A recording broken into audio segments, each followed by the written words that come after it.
Morning, students. Today's topic is rectilinear figures. Okay, this is you have studied in your previous classes. So rectilinear figures are those figures that are plane. Okay, plane figures which are bounded by straight lines. For example, square, uh, polygons, square, rectangle, rhombus, parallelogram, trapezium, quadrilaterals, that are all rectilinear figures. Okay, so let us start our chapter. Rectilinear means a straight line or in a straight line or forming a straight line. So rectilinear means straight line, and rectilinear figures are a plane figure which is bounded by straight lines, and also a closed plane figure bounded by at least 3 line segments is called a polygon. So these are the main concepts in this chapter. So that is the rectilinear figures, which is the plane figure bounded by straight lines, and a closed figure which is bounded by at least 3 line segments, that are polygon. So triangle, which is at least 3. Okay, so it is polygon starts from 3, at least 3, which is greater than or equal to 3. So from triangle polygon starts, and rectilinear figure starts from also triangles. Okay, then the names of polygon are number of sides 3, its name is triangle, 4 quadrilateral, 5 pentagon, 6 hexagon, 7 heptagon, etc. So these are the polygons, and convex and concave polygons are there. That is, each angle of a polygon is less the angle. So a polygon has, according to their sides, there are angles also. So if the angle is less than, each angle is less than 180 degree, it is, that polygon is a convex polygon, and each angle is greater than 180 degree, it is concave polygon. And otherwise a polygon means a convex polygon. So a polygon means a convex polygon, or simply a polygon, it means convex polygon. Otherwise it will be mentioned as a concave polygon. Okay, so simply a polygon means it is convex polygons, that is, each angle is less than 180 degree. Okay, and in a polygon of n sides, okay, a polygon of n sides, the sum of the exterior angles is equal to 2n minus 4 right angles. Okay, that's which is a result. And if the sides of a polygon are produced in order, the sum of the exterior angles is so formed is 4 right angles, that is, angle A plus angle B plus etc is equal to 4 right angles, which is 360 degree. That is, the exterior angle is 360 degree. Okay, and it's a question. The sum of the interior angles of a polygon is 5 times the sum of its exterior angle. Then you have to find the number of sides. So let the number of sides be n, and we know the sum of the interior angles are 5 into sum of its exterior angles. That is, it is given above 2n minus 4 right angles. So 2n minus 4 into 90 is equal to 5 into 360, which is 2n is equal to 24 and n is equal to 12. So this is the number of required number of sides of the polygon. Okay, and next is the angle. 8-sided polygon is, and one angle is 100, then you have to the other angles are equal, then find the measure of each equal angle. Okay, that's, so the alternate method is easy. You have taking that 7 angles are x degree, and the 7 angles sum is x plus etc, 7x degree, and that is 7x degree plus 100 is 2 into 8 minus 4 into 90, that is 2n minus 4 into 90. So just substitute that, then x degree is equal to 140 degree. Okay, yes. And next is the regular polygon. This is just recalling, you have studied in your previous classes. So regular polygons, that is, if all the sides and all the angles of a polygon are equal, it is regular polygon. And a regular polygon means a polygon with all its sides equal to each other, its interior angles equal to each other, its exterior angles equals to each other, and the sum of the interior angle of n sided polygon is 2n minus 4 right angles, and sum of the exterior angles is 4 right angles, which is 360 degree. And at each vertex of every polygon, exterior angle plus interior angle is 180 degree. Okay, these are the result that is to be remembered. And each interior angle is 2n minus 4 right angles by n. And each exterior angle is 360 degree by n. And each exterior angle of a regular polygon is x degree. Then the number of sides it is 360 by x.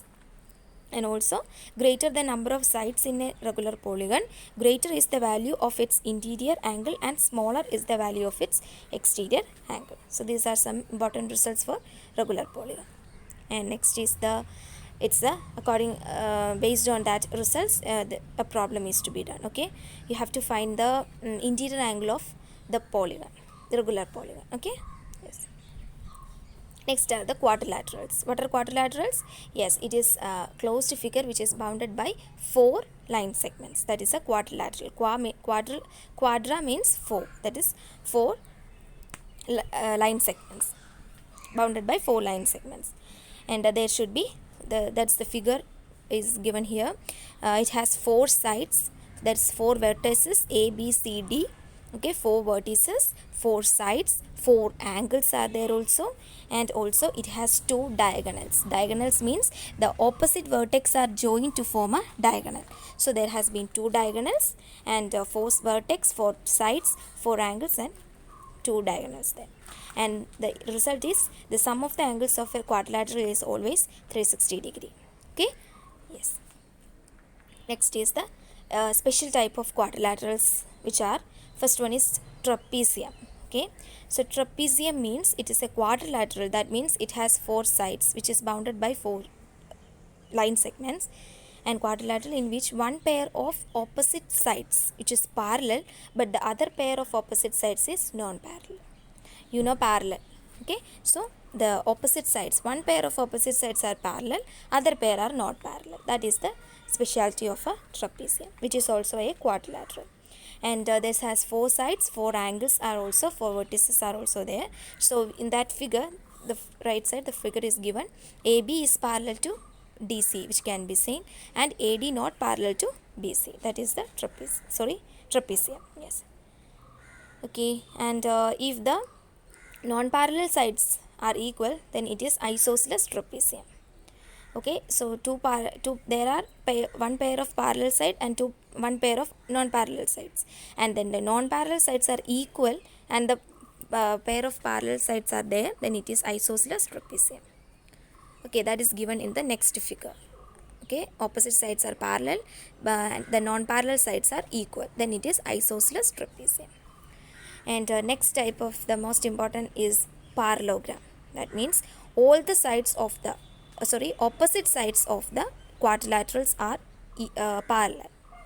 Okay, opposite sides of the quadrilaterals which are parallel are called parallelogram. Okay, so parallelogram is given in that figure. And in parallelogram there are many properties for parallelograms, that are opposite sides are equal, opposite sides are parallel, opposite angles are equal, and there has been consecutive angles which are supplementary, and diagonals bisect each other. Each diagonals divide the parallelogram into 2 congruent triangles, and diagonals divide the parallelogram into 4 triangles of equal area. Okay, these are the main characteristics of a parallelogram. Okay, based on this we are going in the next section, we are going to prove some theorems also. So these which can be the diagonals bisect each other, that is going to be proved. Okay, like that. Okay, and next is the rectangle rhombus. And rectangle is also a parallelogram, which is a parallelogram. Diagonals are equal and diagonals bisect each other, and each angle is a right angle. Okay, so that is a rectangle. And rhombus, which is also a parallelogram. All sides are equal and all sides are equal. That is the specialty of a rhombus. And also diagonals bisect each other at 90 degree. And each diagonal bisects at the vertices. That is, the figure is given. Yes, AC, diagonal AC bisects the angle A and C, and diagonal BD bisects the angle B and D. So that is the angle, when the diagonal bisects, the angles are equal. Okay, it is bisected. Okay, that's the rhombus and rectangle. And last is the square. So you have known about square. Square is also a parallelogram. All sides, all sides are equal, and all angles is 90 degree, and diagonals are equal. Diagonal bisects at right angles. That's another specialty. And each diagonal bisects angle at the vertices. Okay, this is the square. And now the diagonal properties of different kinds of parallelograms. So what about the diagonals? That this property, this table helps you to understand about the diagonal properties of different kinds of parallelogram. So first is parallelogram. So the diagonal bisects. For rectangle also it bisects. Rhombus, square. So these four types of parallelogram, the diagonals bisects each other. In rectangle and square, the diagonals are equal. But for parallelogram and rhombus, the diagonal need not be equal. And next is the rhombus and square. The diagonals bisects the vertex angle, but for not for parallelogram and rectangle. And also for rhombus and square, diagonals are perpendicular to each other, but not for parallelogram and square. And for both the four, each diagonal forms two congruent triangles, and also the diagonal form four equal triangles. Okay, and the diagonals form four congruent triangles for rhombus and square, but not for parallelogram and rectangle. Okay, yes. So these are the properties of the kinds of parallelograms. Okay, so we have just introduced the rectilinear figures. So we have studied about rectilinear. What are rectilinear figures? Polygon, convex polygon, concave polygon, and quadrilaterals. Before that we have studied regular polygon. So what is a regular polygon? And quadrilaterals, special types of quadrilaterals, which are trapezium, parallelogram, and parallelogram, then square, rectangle, rhombus, etc. Okay, and then the diagonal properties of different kinds of parallelogram in a table also. So this is for today's class. Thank you, students. Have a nice day.